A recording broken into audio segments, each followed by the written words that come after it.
gaming bets, online betting for every esports fan. Dota 2 and Hearthstone, CSGO and Overwatch, StarCraft 2, the choice is yours. Express bets for multiple matches or live bets on the game you are watching right now. Know your way around Dota 2? Make a prediction for picks and bans. Playing CSGO? Guess the number of rounds in a certain match. Daily quest for all participants and all the best choice of payment systems. More than 600,000 users have already made their bets on the spectacular matches since 2011. EGB.com. You know for sure who's gonna win.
Really hot at this point because D2 desperately need this round.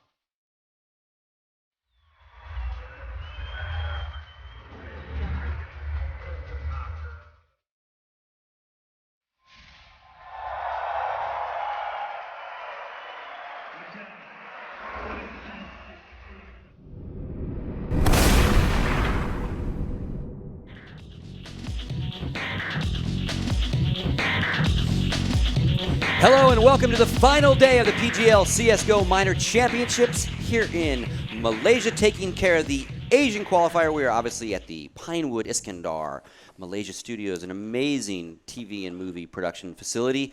Very excited to be here. I am Sir Scoots. Joining me on the desk today, as all weekend, has been Vendetta and Natu. Gentlemen, good morning. Welcome to the final day. How are you all? Doing great so far. Excited to get the games going. Yeah, all good except for the AC wrecking my throat, but yeah, that's bound to happen in these circumstances, right? Yeah. It's one of those things when you go from the hot to cold. Yeah. It definitely can grab you. You got to do like me, just put my AC to 28 degrees, just solid Leave the it there. entire time. Yeah, I've got a sauna-like hotel room. Nice. I've gotten used to it. Just like outside. Yeah. So, again, we got 4 teams left. It's going to get crazy. Yeah, so we didn't end up with the 4 teams that we kind of expected to see at the final day, but at a bit of a different order. And you kind of mentioned that yesterday as well, the fact that Energy.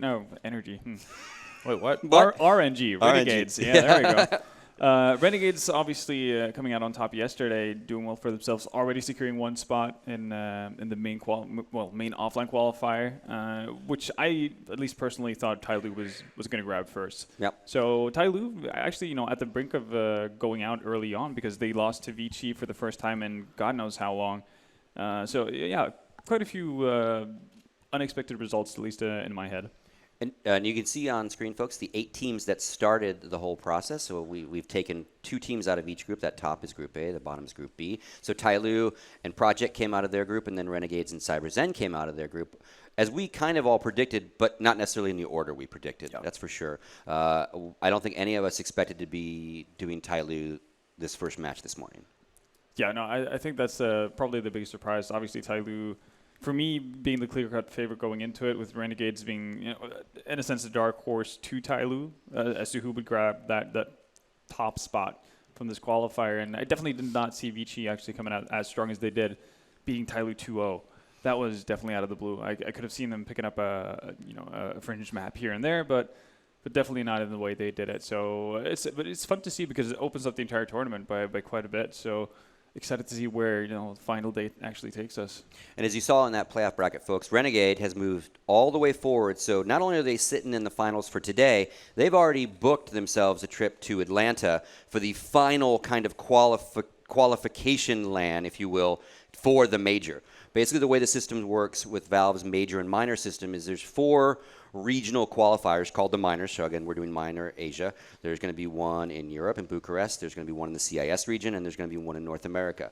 That'll each send 2 teams to the Atlanta qualifier. They will join the 8 challenger teams, if you will, which were the bottom 16 from last year's major. They will then duke it out. 8 teams will come out of that to then meet the legendary teams that don't have to do anything but come to the major again. So that's the top 8 from last major. And again, Valve is always tweaking the system. This minor system is a little bit more in depth than last season's minor system, so it's kind of nice. Again, we went from kind of a very invitee system of the majors to a full-blown, like, letting a lot of people get their new teams into the system. Yeah, it's great to have a development system, having new teams come in and having these opportunities to play this kind of tournaments. I mean, that's the only way you can become better, is to have the opportunity to compete, and this is what enables it.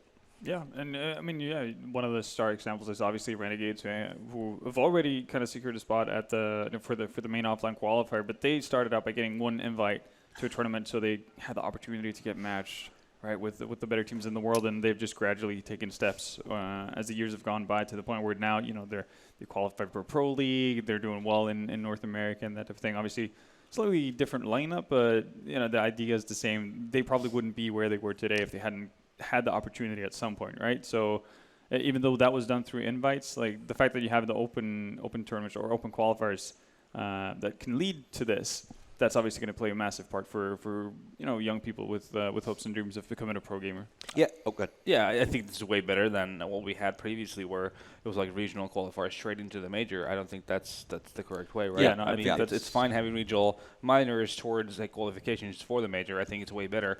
So they'll have to duke it out within their region, and then have to duke it out against the best. Basically from everywhere. Yeah, and what I did mention is obviously even these teams, 6 out of the 8 had to qualify online even to get to here, so the process even started online. So a lot more teams were involved in that. And then as an ex-team owner guy, like not only does it help young players get exposure but like new team brands, you got to pay the bills. So if you can get to these stages and get on some camera time and get your brand out there, then that really helps the business side of your organization. Knock on doors and say, hey, we're up and coming, here's some stuff that we've done. Because if you never get on these stages, you never get on TV, so to speak, or streams, it's really hard to sell your brand.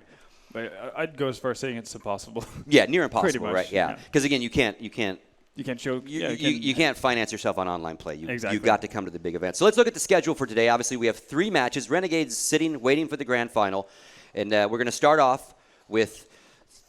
Well, they're all elimination matches basically.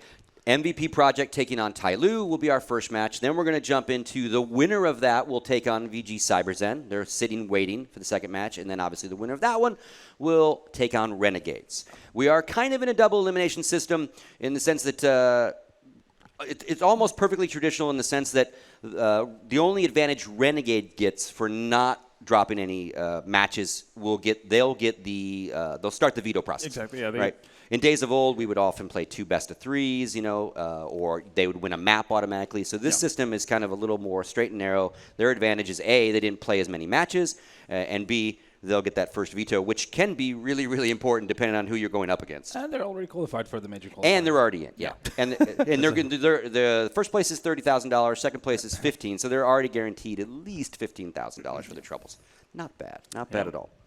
Not too shabby. So let's kind of start talking about our first matchup.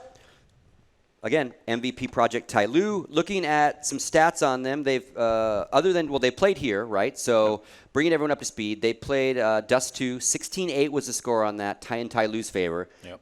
In previous last 3 months of LAN play, Project has a 2-1 record over Tyloo right now. So now I guess they're kind of even.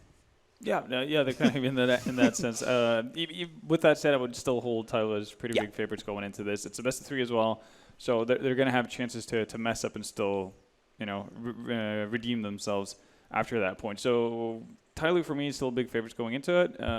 That said, we talked about the fact that MVP, they themselves boast that they have a pretty big map pool, and every night they tell us. Exactly, yeah. Ken is persistent in mentioning this, and for the better part, it hasn't really come to fruition when we've seen them play. But I think versus Tyloo, it funnily enough kind of works out to the in a way where they do end up in a pretty decent map pool for, for themselves. Yeah. Simply because they have their clear-cut vetoes. Same thing goes for Tai Lu, but the way those vetoes that they always have work out, that actually leaves MVP in a pretty nice and cozy situation where they're guaranteed to get at least 2 out of the 3 very comfortable maps for themselves. Well, let's go ahead and take a look at the Tai Lu roster, and I'm going to have you walk us through them, Vendetta. Yeah, so to start things off, obviously we've got Captain Mo, the most experienced player on that team. Also the Opper, and pretty much the guy who started this entire lineup. He's been with the Tai Lu team since they picked up CSGO, because initially, obviously, they were playing CS Online and CSGO at the same time, but he's always been the guy who's been around. Fancy, one of the newer talents in China. Same thing with Attacker as well. Both of them solid riflers. Fancy hasn't had that much of a impact as of late. Hasn't had the biggest tournaments even here. When they first started competing in international tournaments, everyone was expecting him to be the kind of the star player because of his impressive stats and impressive showings from hometown games, pretty much. And that didn't really seem to hold up versus international competition. And then you had the 2 last players, which is Somebody and DD. Again, I've said it pretty much every time we brought up Tai Lu. To me, these are the 2 best players on the team. And they're the ones who are most likely to show up at any given time where Tai Lu actually needs someone to carry them forward. And we've seen that so far in the tournament, and I don't expect anything to change going further. Your thoughts on Tai Lu, Natu? In my opinion, they are definitely, along with Renegades, with the most depth in lineup. And what I said yesterday as well is like what I like about them is that they innovate. They do things a little differently. They just not try to copy all the European teams and the ways they like to play. Instead, they try to come up with their own things. But like we've seen here, it's just wildly inconsistent. It's like you can see around where they're playing very, very well and everything's going according to plan, and then the run after, it looks like we're looking at 5 individuals as jumping around on a server. So it doesn't work like that. And of course, their opponents are going to be MVP Project. An interesting thing to note as we look at their roster is they've recently hired Rambo, or Ron Kim, if you're not familiar, ex 1.6 Pro, ex Source Pro, ex CGS Pro, storied veteran of North American Counter-Strike, to say the least. And he's also Korean. And he's on his way in November to move to Korea to become their coach. I know he's been doing a little bit of remote help for them and kind of watching demos and talking to them about stuff. So I think that's a really, really exciting thing. We've got a North American legend going to Korea to help a Korean legendary brand in our favorite game. So that's really, really cool. I hope it works out really, really well for Ron and the gang. That's for sure. A great thing for MVP is that they have the facilities, the resources, everything to kind of build a successful team in any game, basically. They'll do everything in order to have that. I think it's a great addition for sure. MVP in the last 6 months, if we compare to what we saw in the previous minor in South Korea, I mean, they were clueless at the time. Now they look like a Counter-Strike team. So yeah, at least at times. They've definitely gone further. It's still a lot of work.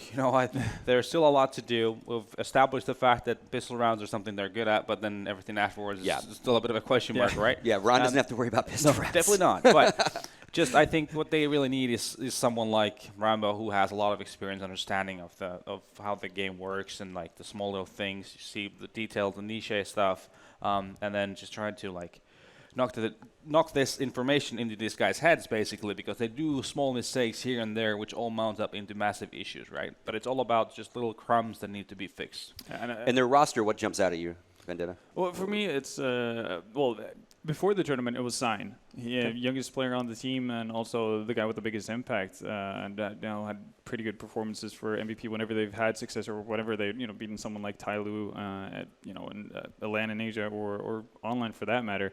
But so far in this tournament, Aegis K, their Opper, has been the one who's been the most eye-opening for me. He's been very solid for them throughout every game. I don't think he's had, he might have had one off map, but for the better part of it, he's always shown up, which is really, really nice to have when you're in any sort of team, really, just having an Opper who's constantly being able to find something for you on both sides of the map. So that's really cool. I think Rinda as well deserves some mention because he has shown up, not necessarily been as consistent as you would have hoped, but he has had very high highs, even though he's had a couple of lows. But that's definitely cool to see that it's not necessarily just Aegis K and Sign who has to do a lot of the heavy lifting. And before we see the picks and the bans, again, looking at their map choices before yesterday, Tai Lu had played no nuke.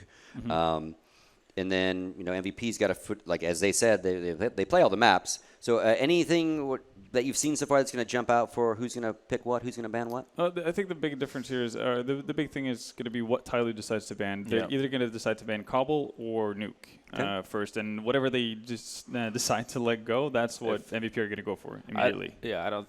Well, in my opinion, I'm not sure if banning Nuke is something they needed to do. Really, I mean, if that happens, if they do ban Nuke, I think MVP is going to pick Cobblestone, and then the question is, we're going to see MVP ban Cash.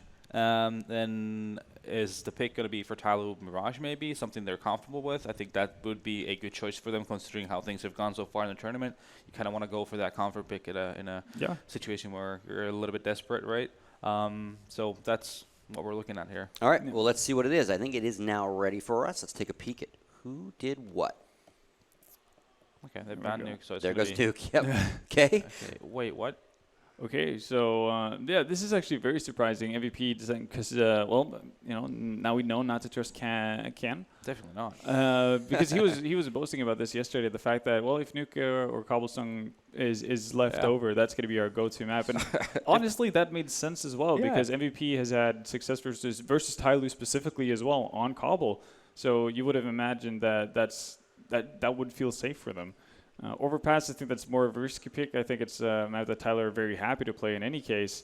So, actually a bit questioning of their veto. Well, they played at the IESF against one another, and it was a 16-14 for Tai Lu, so a very close one.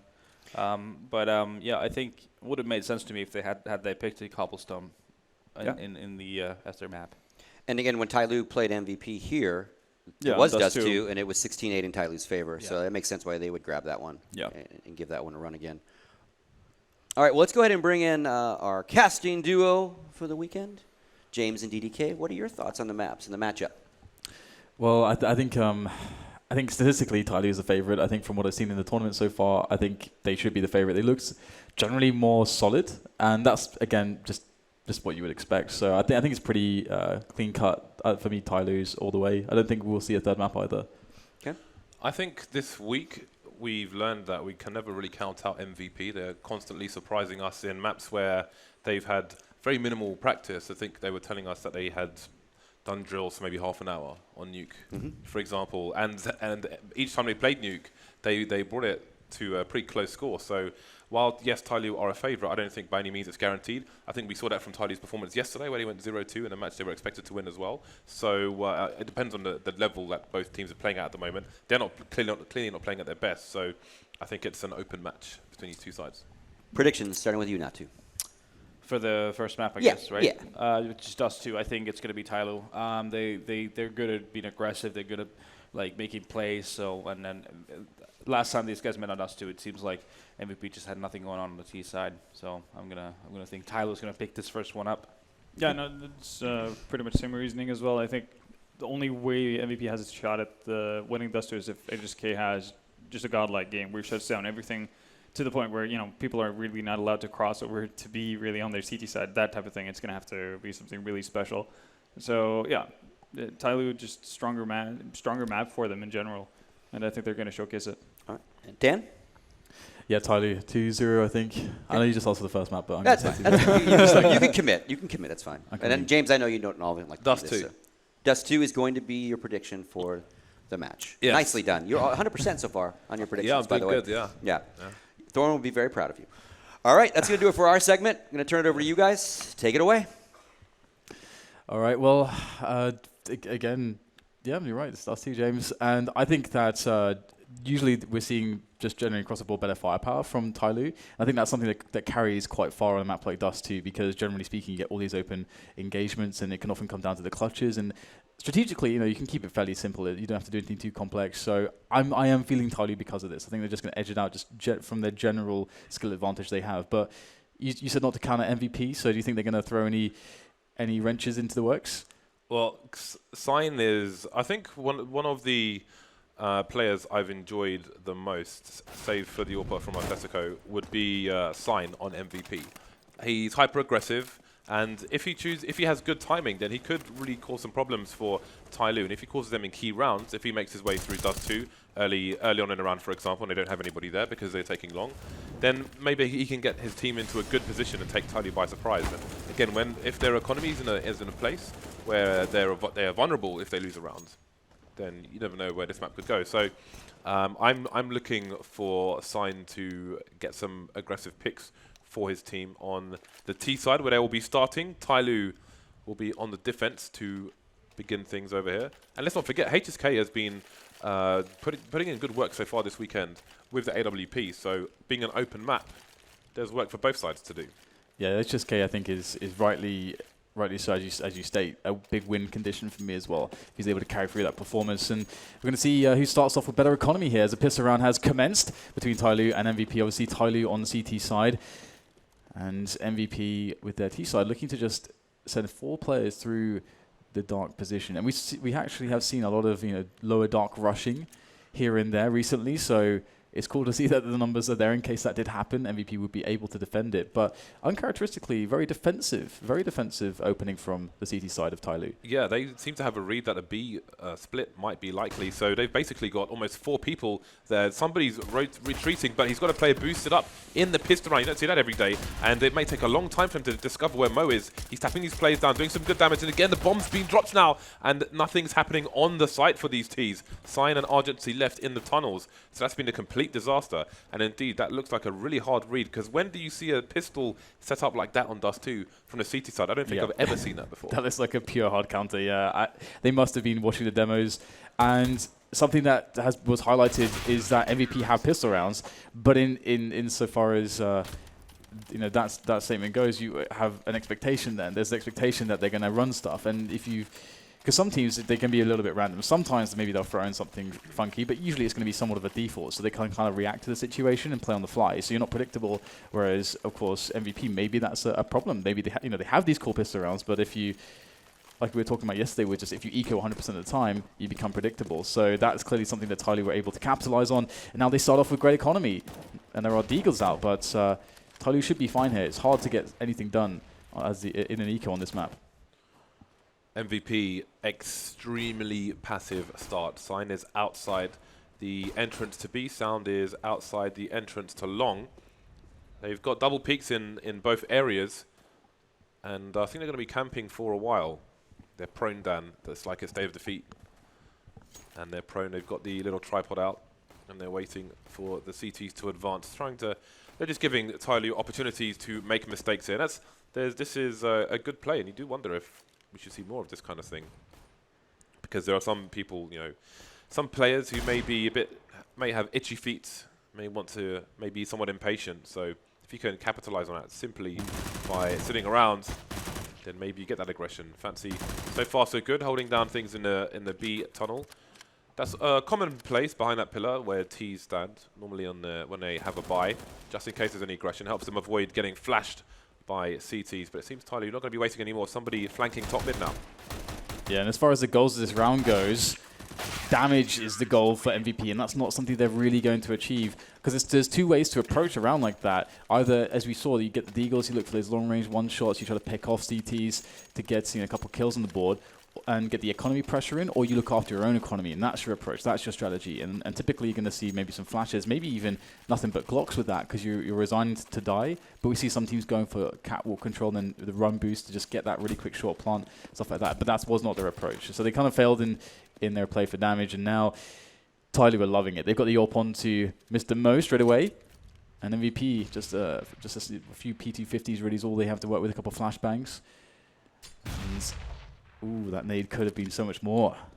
Interestingly, Mo's rotated all the way to the A site. That is quite the spray down. From range of UMP as well, lovely stuff. Yeah, so Mo was holding the line in middle, and they had somebody close to the door on Long. Maybe just in case he thought MVP might be camping outside Long, moving towards A. Anyway, nice clean up, money made by Tyloo.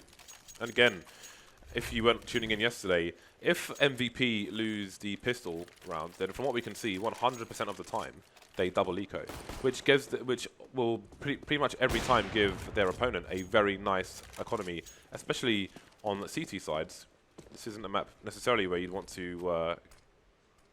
Well, never mind that. I mean, the point is 100% of the time, their opponents are gonna have a very strong economy going into this round. Stronger than it might be. Anyway, MVP. Gonna have HSK on AWP and T-Spawn. Slow start from them. Sign holding angles outside long. They've got lower tunnel. Rinders just keeping an eye on any B push. Minute 20 here. Precautionary flashbangs, always good to see. Yeah, it's really important to try to clear out the CT that could be close to the doors. It's just free information for the CT side if you have that situation. Also a quick flank if you decide to run an A split. There's just so many options that are very positive for the CTs if you don't push them back in that area. It also means that if you want to actually double back into a B split, it's much more viable if you've previously cleared out that spot. And Tyloo, they right now have pretty decent positions to kind of deal with anything towards B or A. They have fast rotation times.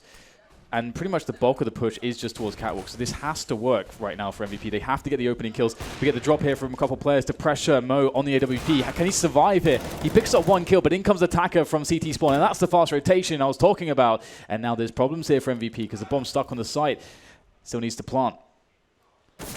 The late flank in from Sign. The two-man spray down. That's unbelievable. He was camping there for ages. Indeed, the bomb is on the site, and Fancy is very much out of position. That Molotov will expose his position.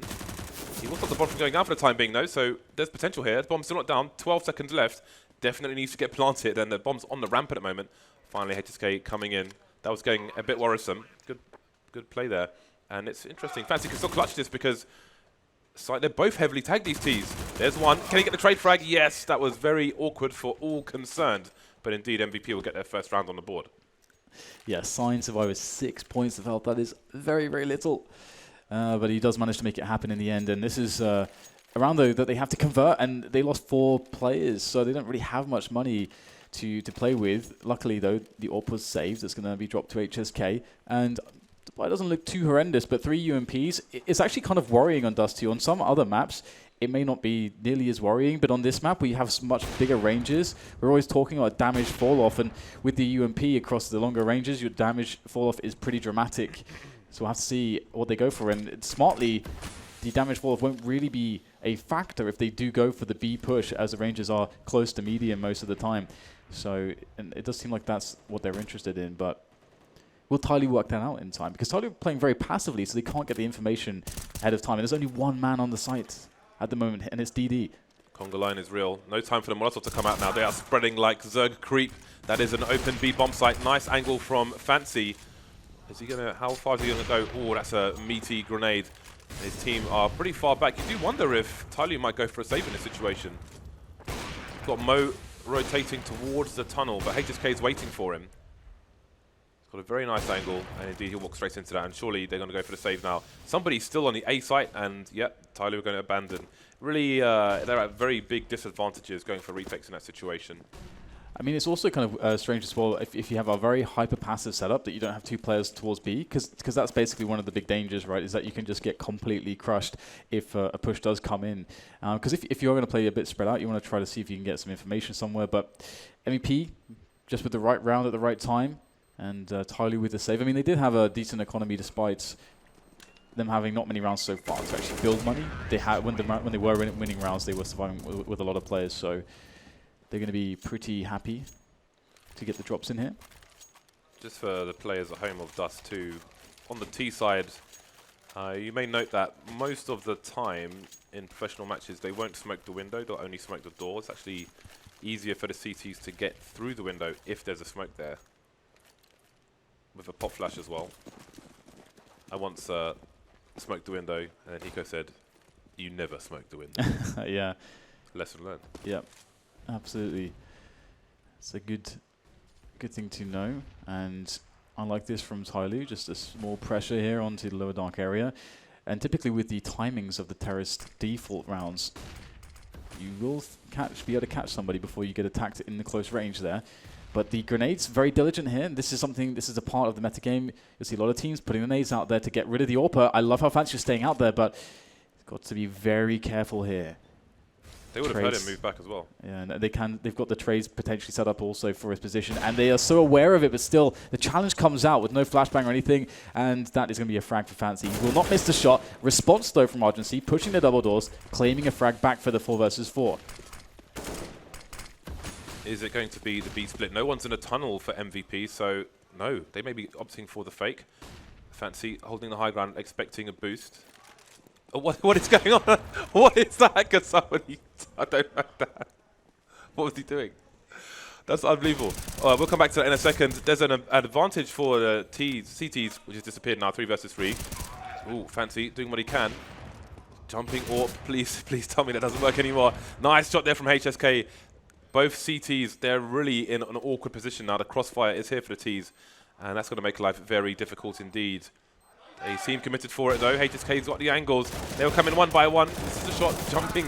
The trade will come in, and that's going to be that for Tyloo. Now, as weird as it looks with the MVP player just crouching there, in his perspective, if he is on the corner of the smoke, then his vision may still be obscured. So while it looks super weird, like he's just sitting there and his keyboard is disconnected or something, there's a reasonable chance that he still had smoke on his screen, which is why you're at a massive disadvantage when you're going through a smoke as opposed to the person obviously holding the angle against it. It did look hilarious though. Yeah, it happens sometimes. And also, it's sometimes when you're observing, you can see a little bit more than if you're a player. So including if you're dead on the server as well. Yeah. If you're dead, you can see through a smoke a bit more than somebody who's alive, which is very odd.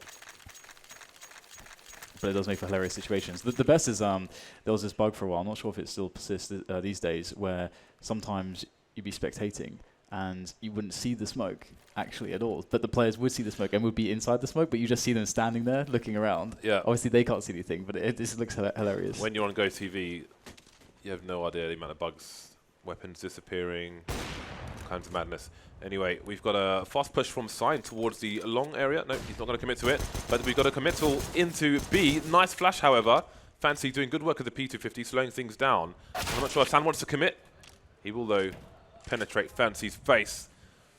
CT's rotating towards B. That was the last man on A, Mo. Now everyone's out of position. DD's moving up top mid. The problem is HSK can't see short from this angle. You can only see short from Suicide or lower tunnel, so he could get taken down. And he's got the bomb. Fortunately, his team are coming back to help. But Sign is extremely heavily tagged. DD's seen him as well. This should be a free kill for DD, especially with the CZ. Lovely stuff. And now HSK is still in T-spawn. Not going to know what's safe. Can he push long? There's a player there.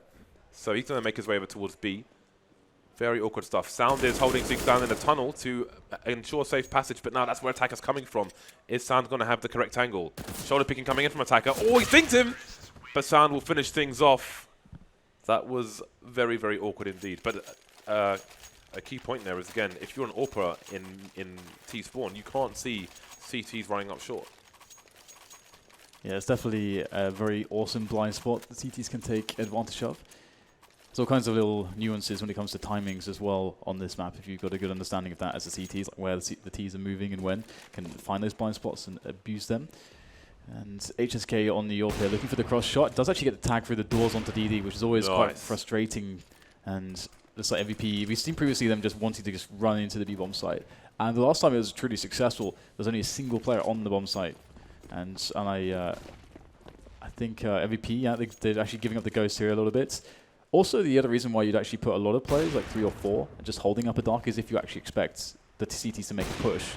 Sometimes CTs do early pushes in the round to catch off or isolate players who are left on the outskirts in typical defaults, which can happen, but not this time around. Instead, MVP back towards long, and it looks a bit more like a regular default here, but I think they're probably thinking about the A split in this round. We'll have to see, though, because typically you expect the responsible T side to get the information and then make the play, but sometimes teams just like to just go blind and say, we want to A split now regardless of any information we have not collected. MVP keep moving up short with no flashbangs, which is extremely weird because it's very standard for the Ts to take short every round.